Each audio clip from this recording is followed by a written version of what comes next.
जय हिंद दोस्तों। हम लोग कक्षा 12वीं का हिंदी पढ़ रहे हैं और आज का टॉपिक होगा संपूर्ण गद्य खंड से यूनिवर्सिटी में जितने भी प्रश्न दिए हैं उनको हम लोग पढ़ेंगे।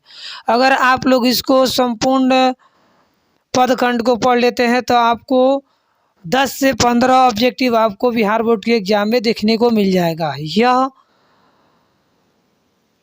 यह जो यूनिवर्सिटी का गेस्ट पेपर है यह साइंस, आर्ट्स और कॉमर्स तीनों के लिए है। तो आइए शुरू करते हैं, जिसमें पहला प्रश्न है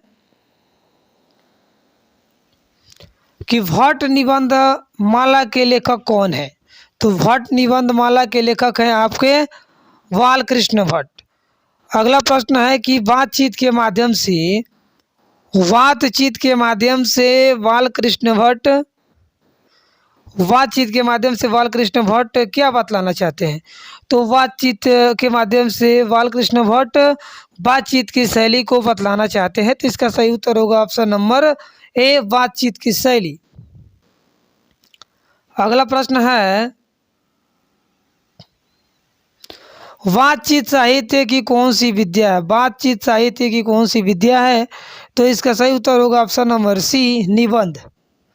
अगला प्रश्न है कि बालकृष्ण भट्ट को हिंदी का एडिशन और स्टील किसने कहा। तो इसका सही उत्तर होगा ऑप्शन नंबर ए, रामचंद्र शुक्ल के द्वारा बालकृष्ण भट्ट को हिंदी का एडिशन और स्टील कहा गया था। अगला प्रश्न है कि बातचीत पाठ के जो लेखक है बालकृष्ण भट्ट की रचना बातचीत क्या है। तो बातचीत जो है ना यह ललित निबंध है। तो इसका सही उत्तर होगा ऑप्शन नंबर डी, ललित निबंध। अगला प्रश्न है कि बातचीत शीर्षक निबंध के अनुसार जो कुछ मवाद या धुआं जमा रहता है वह निकल पड़ता है कैसे। तो इसका सही उत्तर होगा ऑप्शन नंबर सी, बातचीत के जरिए। बातचीत के जरिए जो कुछ मवाद या धुआं जमा रहता है वह बातचीत के जरिए निकल जाता है। अगला प्रश्न है कि चित्ररेखा किस कवि की रचना है। तो चित्ररेखा किस कवि की रचना है। तो इसका सही उत्तर होगा option number A, Malik Mohammad Jaisi. अगला प्रश्न है कि बालकृष्ण भट्ट के पिता का क्या नाम है। तो बालकृष्ण भट्ट के पिता का नाम है बेनी प्रसाद। तो इसका सही उत्तर होगा option number B, Beni Prasad. अगला प्रश्न है कि दमयंती स्वयंवर किस लेखक की रचना है। तो इसका सही उत्तर होगा option number C, Balkrishna Bhatt. Balkrishna Bhatt किस काल के रचनाकार है। तो बालकृष्ण भट्ट जो है ना यह आधुनिक काल के रचनाकार है। तो इसका सही उत्तर होगा ऑप्शन नंबर डी, आधुनिक काल। अगला प्रश्न है कि बातचीत शीर्षक निबंध के निबंधकार कौन है। तो इसका सही उत्तर होगा option number B, Balkrishna Bhatt. अगला प्रश्न है कि मलिक मोहम्मद जैसी का जन्म स्थान कहाँ है। तो मलिक मोहम्मद जैसी का जन्म स्थान जायस कब्र, अमेठी, उत्तर प्रदेश। अगला प्रश्न है कि बालकृष्ण भट्ट किस युग के रचनाकार है। तो बालकृष्ण भट्ट जो है वह भारतेंदु युग के रचनाकार है। तो इसका सही उत्तर होगा ऑप्शन नंबर ए। अगला प्रश्न है कि मलिक मोहम्मद जैसी की मृत्यु कब हुई। तो मलिक मोहम्मद जैसी की मृत्यु लगभग 1548 ईस्वी के आसपास हुई। अगला प्रश्न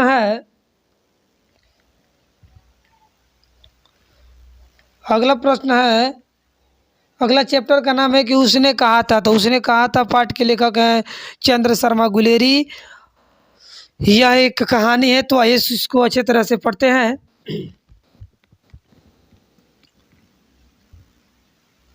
उसने कहा था कहानी का नायक कौन है। तो उसने कहा था कहानी के नायक हैं आपके लहना सिंह। और लहना सिंह कहते हैं कि तेरी कुड़माई हो गई। यह किस कहानी का वाक्य है। तो यह उसने कहा था कहानी का वाक्य है कि तेरी कुड़माई हो गई यानी कि तेरी सगाई हो गई। अगला प्रश्न है कि लहना सिंह किस कहानी का पात्र है। तो इसका सही उत्तर होगा ऑप्शन नंबर ए, उसने कहा था। अगला प्रश्न है, उसने कहा था शीर्षक कहानी के लेखक कौन है? तो उसने कहा था कहानी शीर्षक के लेखक है आपके चंद्र शर्मा गुलेरी।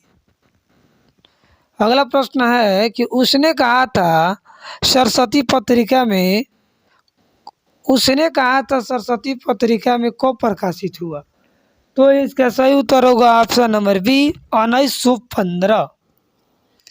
अगला प्रश्न है कि चंद्रधर शर्मा गुलेरी रचित पाठ का शीर्षक है? तो इसका सही उत्तर होगा ऑप्शन नंबर सी, उसने कहा था।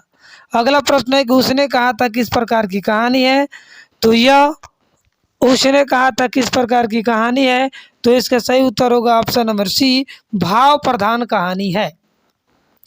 अगला प्रश्न है कि लहना सिंह किस देश की ओर से युद्ध कर रहा था? तो ये लहना सिंह जो थे ना, यह इंग्लैंड के तरफ से युद्ध कर रहे थे। अगला प्रश्न है कि कौन सी कहानी चंद्र शर्मा गुलेरी की नहीं है? तो इसका सही उत्तर होगा ऑप्शन नंबर बी, यह तिरिच जो है ना, यह चंद्र शर्मा गुलेरी जी का नहीं है। अगला प्रश्न है, बिना फेरे घोड़े बिगड़ता है और बिना लड़े सिपाही, यह पंक्ति किस पाठ से है? तो इसका सही उत्तर होगा ऑप्शन नंबर डी, उसने कहा था। अगला प्रश्न है कि उसने कहा था कहानी में किस शहर का चित्रण है? तो इसका सही उत्तर होगा ऑप्शन नंबर सी, अमृतसर। अगला प्रश्न है, जर्मन पलटन को किसने मार गिराया था? तो जर्मन पलटन को आपको लहना सिंह के द्वारा मार गिराया गया था। अगला प्रश्न है, उसने कहा था कहानी है? तो उसने कहा था कहानी जो है ना, उसने कहा था कहानी है। तो इसका सही उत्तर होगा प्रेम पर बलिदान होने की कहानी। तो इसका सही उत्तर होगा ऑप्शन नंबर सी, प्रेम पर बलिदान होने की कहानी। अगला प्रश्न है, निम्न में से कौन सी रचना गुलेरी जी की नहीं है? तो इसका सही उत्तर होगा ऑप्शन नंबर डी, हारे को हरिराम। अगला प्रश्न है, हिंदी कहानी के विकास में मील का पत्थर कौन सी कहानी मानी जाती है? तो इसका सही उत्तर होगा ऑप्शन नंबर ए, उसने कहा था। हिंदी साहित्य का सूर्य किसे कहा जाता है? तो हिंदी साहित्य का सूर्य या आपको सूरदास को कहा जाता है। अगला प्रश्न है, रामभती गो खरिकानी में बछरा हित धाई, यह पंक्ति किस शीर्षक कविता से है? तो इसका सही उत्तर होगा ऑप्शन नंबर सी, सूरदास के पद से है। बीजक के रचयिता कौन है? तो बीजक के रचयिता आपके हैं कबीर दास। अगला प्रश्न है, संपूर्ण क्रांति, अगला पाठ का नाम है संपूर्ण क्रांति और संपूर्ण क्रांति पाठ के लेखक है जयप्रकाश नारायण। यह एक भाषण है। तो आइए शुरू करते हैं इसमें से। अगला प्रश्न है, लोकनायक किसे कहा गया? तो लोकनायक जयप्रकाश नारायण को कहा जाता है। जयप्रकाश नारायण के भाषण के अंश का शीर्षक है। तो इसका सही उत्तर होगा जयप्रकाश नारायण के भाषण का अंश शीर्षक है संपूर्ण क्रांति। अगला प्रश्न है, संपूर्ण क्रांति साहित्य की कौन सी विद्या है? तो संपूर्ण क्रांति जो है ना, यह साहित्य की भाषण विद्या है, यानी कि इसका सही उत्तर होगा ऑप्शन नंबर ए, भाषण। अगला प्रश्न है कि जयप्रकाश नारायण को भारत रत्न, यानी कि जयप्रकाश नारायण को भारत रत्न का पुरस्कार कब मिला? तो जयप्रकाश नारायण को भारत रत्न का पुरस्कार 1998 में मिला। अगला प्रश्न है कि संपूर्ण क्रांति शीर्षक संभाषण के रचयिता है। तो इसका सही उत्तर होगा option number C, Jayaprakash Narayan. अगला प्रश्न है, निम्नलिखित उदाहरण किस पाठ से लिया गया है?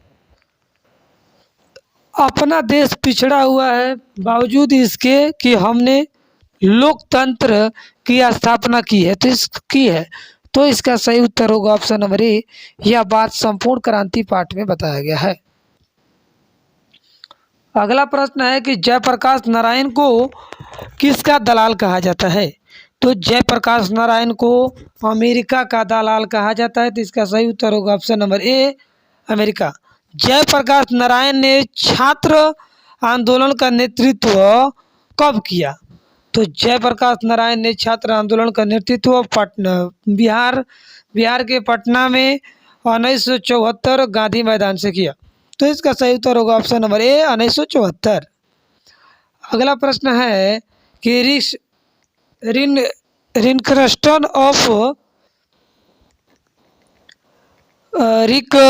रिकंस्ट्रक्शन ऑफ इंडिया पॉलिटी नामक पुस्तक किसने लिखी? तो इसका सही उत्तर होगा option number C, Jayaprakash Narayan. और जयप्रकाश नारायण की बचपन का क्या नाम है? तो जयप्रकाश नारायण के बचपन का नाम बाउल है और इनकी जो पत्नी का नाम है वो प्रभावती देवी है। अगला प्रश्न है कि संपूर्ण क्रांति के रचनाकार कौन है? तो संपूर्ण क्रांति के रचनाकार आपके जयप्रकाश नारायण है। संपूर्ण क्रांति का नारा किसने दिया? तो इसका सही उत्तर होगा option number B, Jayaprakash Narayan. अगला प्रश्न है कि सत्संग में किनकी अभिरुचि थी? सत्संग में किनकी अभिरुचि थी? तो इसका सही उत्तर होगा ऑप्शन नंबर ए, तुलसीदास। सत्संग में यह तुलसीदास की रुचि थी। कह रहा है कि काशी में रहकर, अगला प्रश्न है कि काशी में रहकर तुलसीदास, काशी में कितने वर्ष रहकर तुलसीदास विद्या के अध्ययन किए? तो इसका सही उत्तर होगा ऑप्शन नंबर बी, 15 वर्षों तक। जयप्रकाश नारायण रचित पाठ का नाम जो है यह संपूर्ण क्रांति है। तो इसका सही उत्तर होगा ऑप्शन नंबर सी। दल विहीन लोकतंत्र किसके मूल उद्देश्यों में है? तो इसका सही उत्तर होगा ऑप्शन नंबर बी, लेनिन मार्क्सवाद तथा लेनिनवाद। इसका सही उत्तर होगा ऑप्शन नंबर बी। अगला प्रश्न है तुलसीदास ने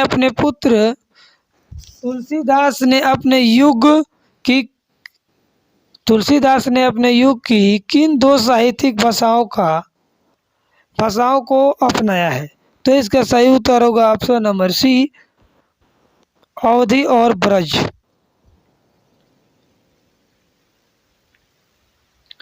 अर्धनारीश्वर, अगला पाठ है कि अर्धनारीश्वर, और अर्धनारीश्वर पाठ के लेखक है रामधारी सिंह दिनकर।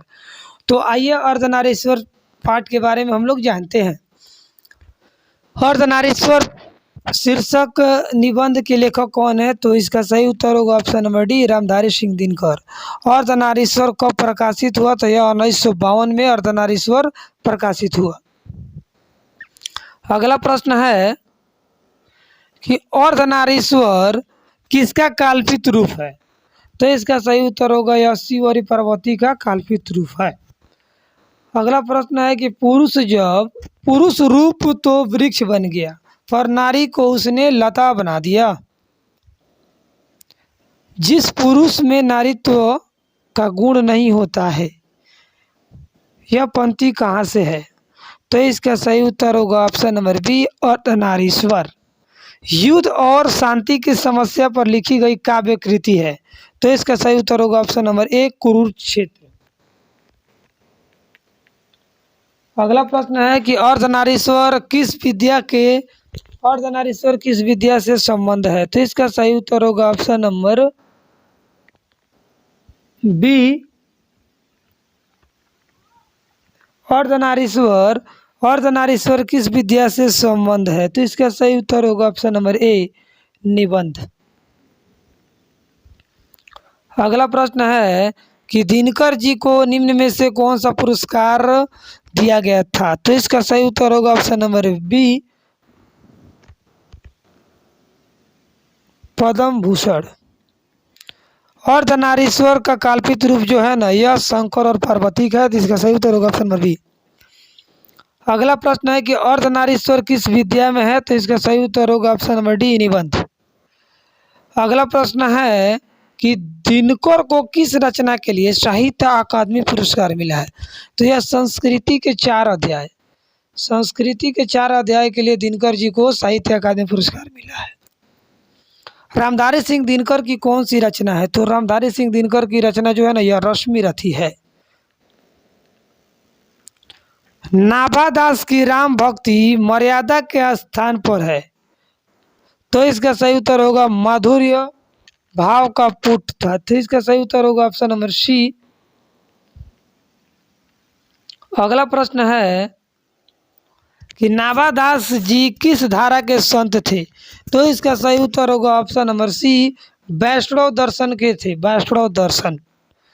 अगला प्रश्न है नाभादास का काव्य रचना क्षेत्र है, तो इसका सही उत्तर होगा ऑप्शन नंबर सी, वृंदावन।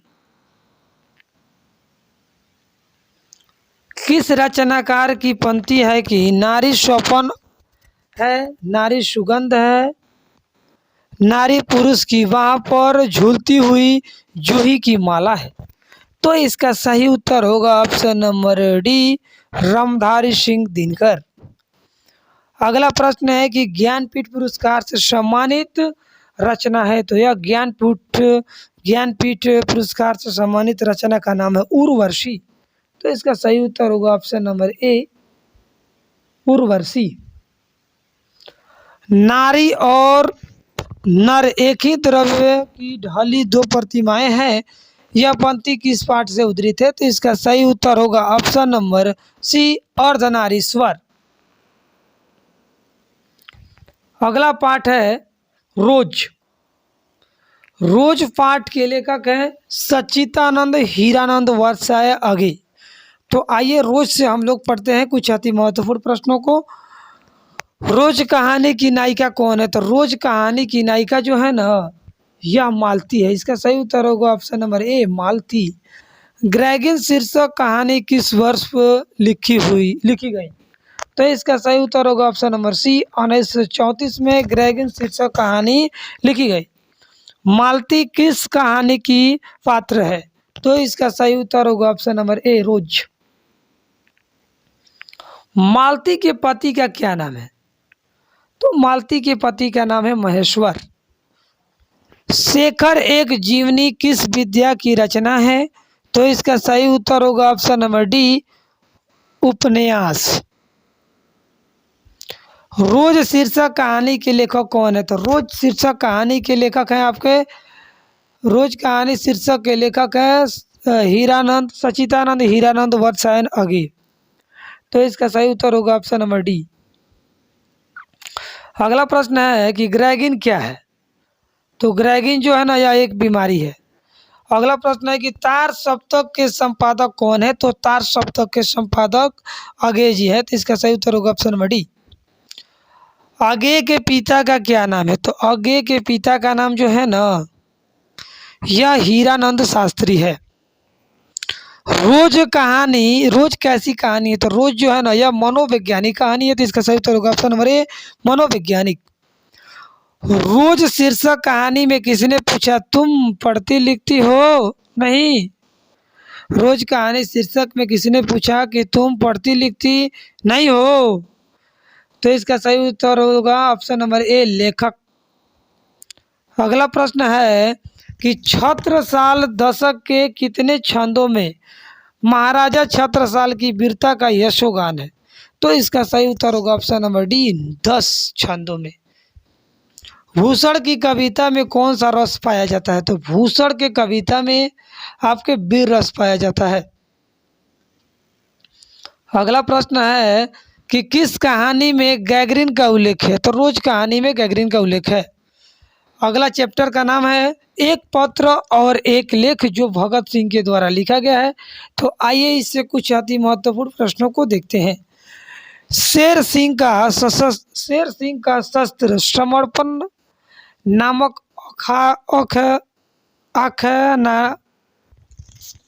आख्यानक काव्य के किसके द्वारा लिखा गया है?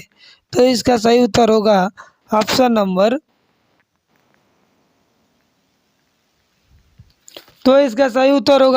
बी, रामधारी सिंह दिनकर। अगला प्रश्न है कि चीर विषाद विलीन मन की किस कविता की पंक्ति है? तो इसका सही उत्तर होगा ऑप्शन नंबर सी, तुमुल कोलाहल कला में जयशंकर प्रसाद का महाकाव्य है। तो जयशंकर प्रसाद का महाकाव्य है या कामयानी। कामयानी के लेखक है जयशंकर प्रसाद। एक लेख और एक पत्र में भगत सिंह ने किसको पत्र लिखा था? तो इसका सही उत्तर होगा ऑप्शन नंबर ए, सुखदेव को लिखा था।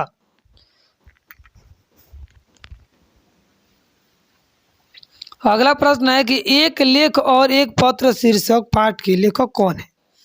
तो इसका सही उत्तर होगा ऑप्शन नंबर सी, भगत सिंह। भगत सिंह के पिता और चाचा किसके सहयोगी थे? तो इसका सही उत्तर होगा ऑप्शन नंबर सी, लाला लाजपत राय। अगला प्रश्न है कि कंकाल उपन्यास किस कवि की रचना है? तो कंकाल जो है ना यह जयशंकर प्रसाद की रचना है। कामयानी भी जयशंकर प्रसाद के द्वारा लिखा गया है। अगला प्रश्न है पंजाब की भाषा तथा लिपि की समस्या किस लेखक की रचना है? तो इसका सही उत्तर होगा ऑप्शन नंबर ए, भगत सिंह की है। भगत सिंह ने कैसी मृत्यु को सुंदर कहा था? तो भगत सिंह ने देश की सेवा के बदले दी गई फांसी को सुंदर मृत्यु कहा था। अगला प्रश्न है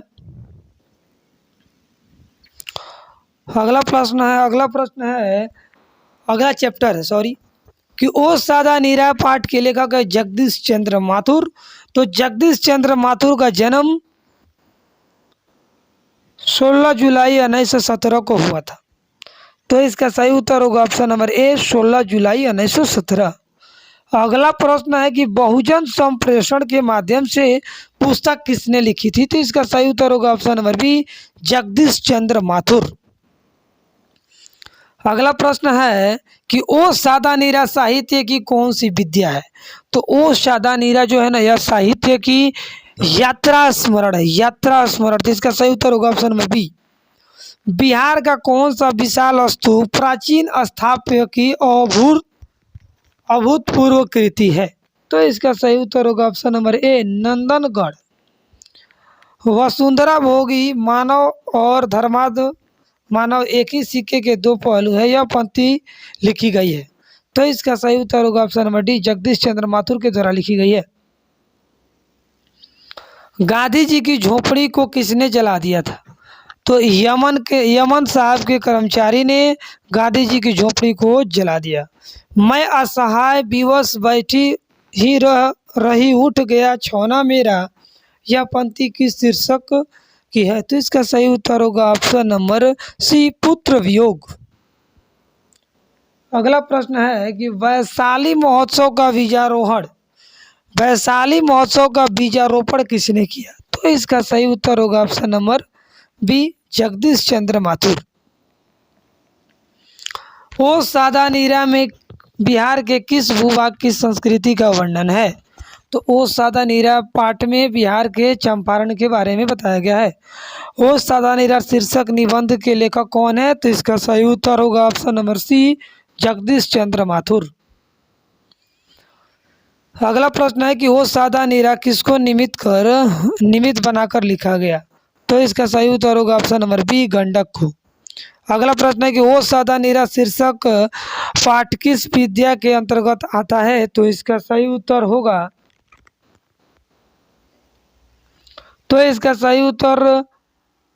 होगा ऑप्शन नंबर बी, निबंध। अगला प्रश्न है कि ओ सादा नीरा शीर्षक पाठ में किस महापुरुष की चर्चा की गई है? तो ओ सादा नीरा पाठ में महात्मा गांधी के बारे में वर्णन किया गया है। ओ सादा नीरा निबंध किस पुस्तक से लिया गया है? तो ओ सादा नीरा जो है ना यह बोलते क्षण से लिया गया है। बोलते क्षण से। रामपुरवा कहाँ स्थित है? तो रामपुरवा जो है ना यह भितिरवा के पास स्थित है। तो इसका सही उत्तर होगा ऑप्शन नंबर ए, भितिरवा। अगला प्रश्न है कि गंडक नदी के जल सदियों से चंचल रहा है। तो इसका सही उत्तर होगा ऑप्शन नंबर बी, चंचल। अगला प्रश्न है कि गांधी जी को महुए के पेड़ के नीचे किसने जगह दी थी? तो मठ के महंत ने गांधी जी को महुए के पेड़ के नीचे जगह दी थी। मुन्नी कौन थी? तो मुन्नी जो थी ना, यह बिस्नी की बेटी थी। पुत्र वियोग शीर्षक कविता की कवित्री कौन है? तो इसका सही उत्तर होगा ऑप्शन नंबर सी, सुभद्रा कुमारी चौहान। सुभद्रा कुमारी चौहान का जन्म 16 अगस्त 1904 बिहार के मुजफ्फरपुर में हुआ था। तो इसका सही उत्तर होगा ऑप्शन नंबर 1904। सुभद्रा कुमारी चौहान का जन्म कब हुआ था? तो इसका सही उत्तर होगा 16 अगस्त 1904। ओ सादा नीरा शीर्षक निबंध में वर्णित मन कैसे ताल है? तो इसका सही उत्तर होगा ऑप्शन नंबर डी, गहरे और विशाल। अगला पाठ है सिपाही की माँ। सिपाही की माँ, इसके लेखक है मोहन राकेश। तो आइए मोहन राकेश से कुछ हम लोग अति महत्वपूर्ण प्रश्नों को देखते हैं। सिपाही की माँ एकांकी किस पुस्तक से ली गई है? तो ये सिपाही की माँ है जो यह अंडे के छिलके से ली गई है। रंगून कहाँ स्थित है? तो रंगून नेपाल में स्थित है। रंगून कहाँ स्थित है? रंगून कहाँ स्थित है? तो इसका सही उत्तर होगा ऑप्शन नंबर बी, बर्मा में स्थित है। और गलती से बोला गया था कि नेपाल में स्थित है। तो इसका सही उत्तर होगा ऑप्शन नंबर बी, बर्मा। अगला प्रश्न है कि फौजी वहां लड़ने के लिए है, वे भाग नहीं सकती, फौज छोड़कर। कह रहा है कि फौजी वहां लड़ने के लिए है, वे भाग नहीं सकते, जो फौज छोड़कर भागता है उसे गोली मार दी जाती है। उपर्युक्त उदाहरण किस पाठ से लिया गया है? तो इसका सही उत्तर होगा ऑप्शन नंबर ए, सिपाही की माँ। अगला प्रश्न है कि सिपाही की माँ एकांकी में बिस्नी चरपाई के पास मोढ़े पर बैठी क्या करती दिखाई देती है? तो इसका सही उत्तर होगा ऑप्शन नंबर ए, सूत काटती। इतने पास अपने शीर्षक संकलन किस कवि के द्वारा लिखा गया है? तो इसका सही उत्तर होगा option number D, Shamsher Bahadur Singh. Mohan Rakesh रचित नाटक संग्रह है। तो इसका सही उत्तर होगा ऑप्शन नंबर डी, आषाढ़ का एक दिन। अगला प्रश्न है सिपाही की माँ कौन है? तो सिपाही की माँ जो है ना, यह कौन है? तो सिपाही की माँ है बिस्नी। तो इसका सही उत्तर होगा ऑप्शन नंबर डी। सिपाही की माँ क्या है? तो सिपाही की माँ जो है ना, यह एक एकांकी है। मोहन राकेश का जन्म कब हुआ था? तो मोहन राकेश का जन्म 1925 में हुआ था।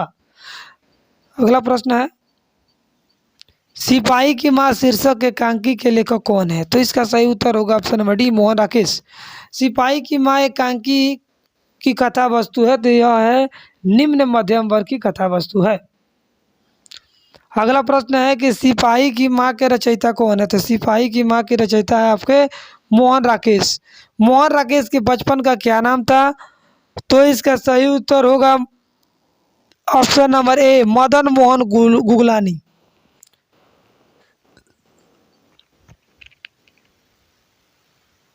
अगला चैप्टर है प्रगति और समाज। इसके लेखक है नमवर सिंह। तो आइए नमवर सिंह से कुछ हम लोग अति महत्वपूर्ण प्रश्नों को देखते हैं, जिसमें पहला प्रश्न है कि हिंदी साहित्य में गजानन माधव मुक्तिबोध का उदय कैसे कवि के रूप में हुआ? तो इसका सही उत्तर होगा ऑप्शन नंबर बी, प्रगतिवादी। चरम व्यक्तिकता ही परम सामाजिकता है किस शीर्षक पाठ की पंक्ति है? तो इसका सही उत्तर होगा ऑप्शन नंबर सी, प्रगति और समाज।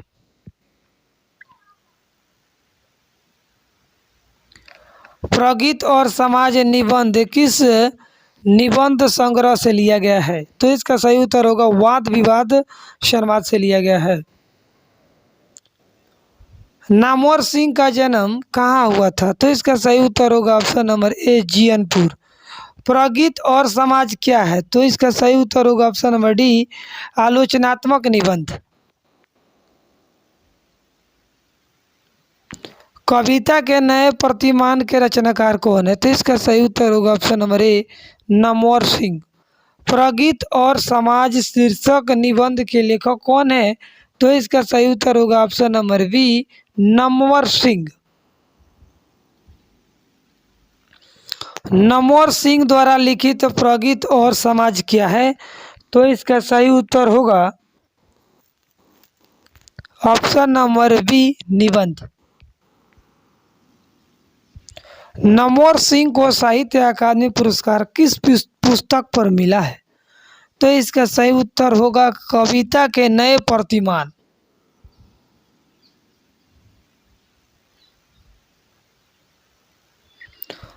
प्रबंध काव्य में मानव जीवन का एक पूर्ण दृश्य होता है, किस रचना से उद्धृत है? तो इसका सही उत्तर होगा ऑप्शन नंबर ए, प्रगीत और समाज। मुक्तिबोध का जो जन्म स्थल कहाँ है? तो इसका सही उत्तर होगा ऑप्शन नंबर बी, श्योपुर। अगला प्रश्न है कि कविता कुछ कह रही है उसे सिर्फ वही समझ सकता है जो इसके एकांकी आवाज को सुन सकता है, किसका कथन है? तो इसका सही उत्तर होगा option number B, Namvar Singh. और अगला चैप्टर है कि जूठन। तो जूठन के लेखक हैं ओम प्रकाश वाल्मीकि। तो आइए जूठन से कुछ अति महत्वपूर्ण प्रश्नों को देखते हैं। जूठन क्या है? तो जूठन जो है यह आत्मकथा है। अगला प्रश्न है कि रघुवीर सहाय का जन्म कब हुआ था? तो रघुवीर सहाय का जन्म जो हुआ था यह 9 दिसंबर 1929 को हुआ था। अगला प्रश्न है कि कवि रघुवीर सहाय के पिता का क्या नाम था? तो इसका सही उत्तर होगा ऑप्शन नंबर ए, हरदेव सहाय। अगला प्रश्न है दलित साहित्य का सौंदर्य शास्त्र नामक आलोचना पुस्तक किसने लिखी? तो इसका सही उत्तर होगा ऑप्शन नंबर ए, ओम प्रकाश वाल्मीकि। कह रहा है कि जूठन के हेडमास्टर का क्या नाम है? तो जूठन के हेडमास्टर का नाम है कौलीराम। जूठन शीर्षक आत्मकथा के लेखक कौन है? तो जूठन शीर्षक आत्मकथा के लेखक हैं आपके ओम प्रकाश वाल्मीकि। जूठन किस विद्या में लिखा गया है? तो यह आत्मकथा होगा। इसका सही उत्तर होगा ऑप्शन नंबर सी, आत्मकथा। ओम प्रकाश वाल्मीकि की रचना है जूठन। तो इसका सही उत्तर होगा ऑप्शन नंबर सी, जूठन। अगला प्रश्न है, अगला चैप्टर है कि हंसते हुए मेरा अकेलापन पाठ के लेखक है मलयज। तो आइए इससे कुछ अति महत्वपूर्ण प्रश्नों को देखते हैं। भारत जी श्रीवास्तव किनका मूल नाम है? तो भारत जी श्रीवास्तव यह मलयज का मूल नाम है।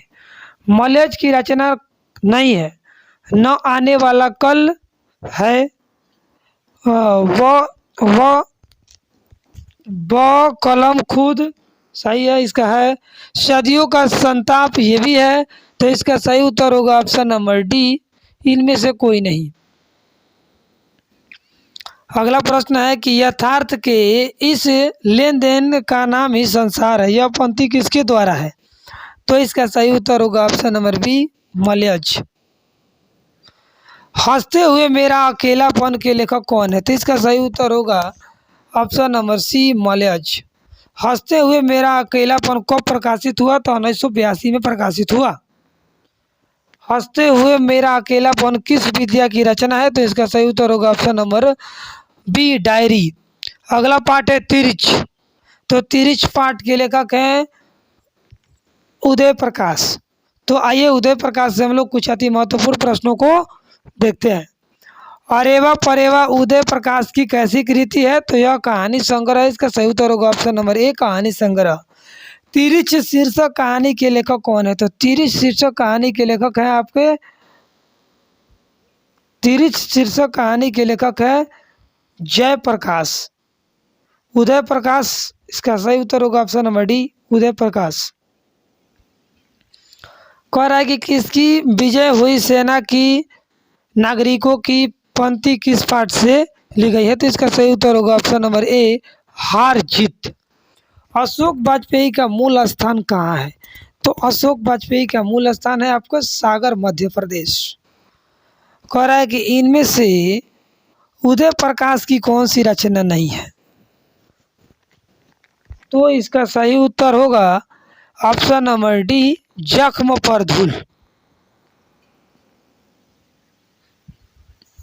कह रहा है कि घास में दुबका आकाश किसकी रचना है? तो इसका सही उत्तर होगा ऑप्शन नंबर बी, घास में दुबका आकाश किनकी रचना है? तो इसका सही उत्तर होगा option number A, Ashok Vajpayee.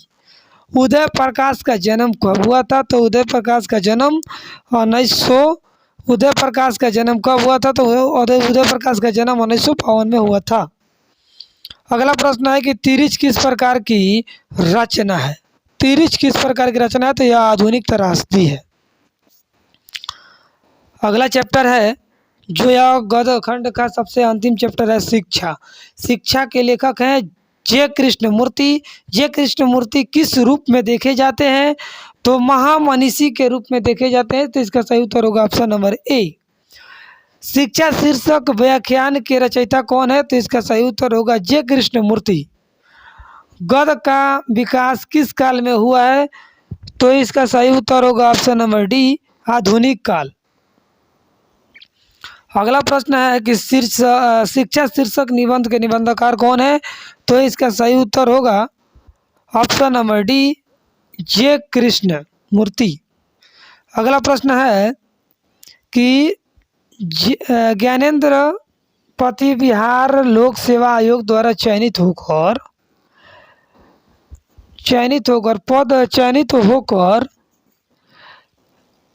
किस पद पर पदस्थापित हुए? तो इसका सही उत्तर होगा ऑप्शन नंबर बी, कारा अधीक्षक।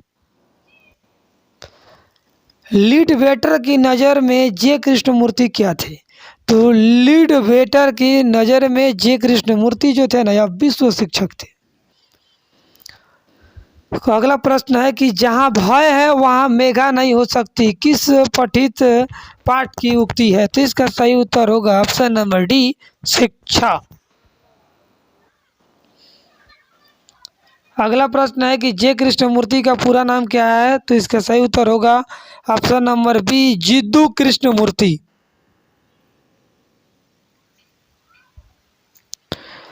और इस गद्य खंड का सबसे लास्ट प्रश्न होगा कि ज्ञानेंद्र पति किस प्रशासनिक पद पर थे? तो इसका सही उत्तर होगा ऑप्शन नंबर सी, कारा अधीक्षक पद पर थे। तो हम लोग पूरा गद्य खंड को एक ही वीडियो में समाप्त कर लिए हैं। यह यूनिवर्सिटी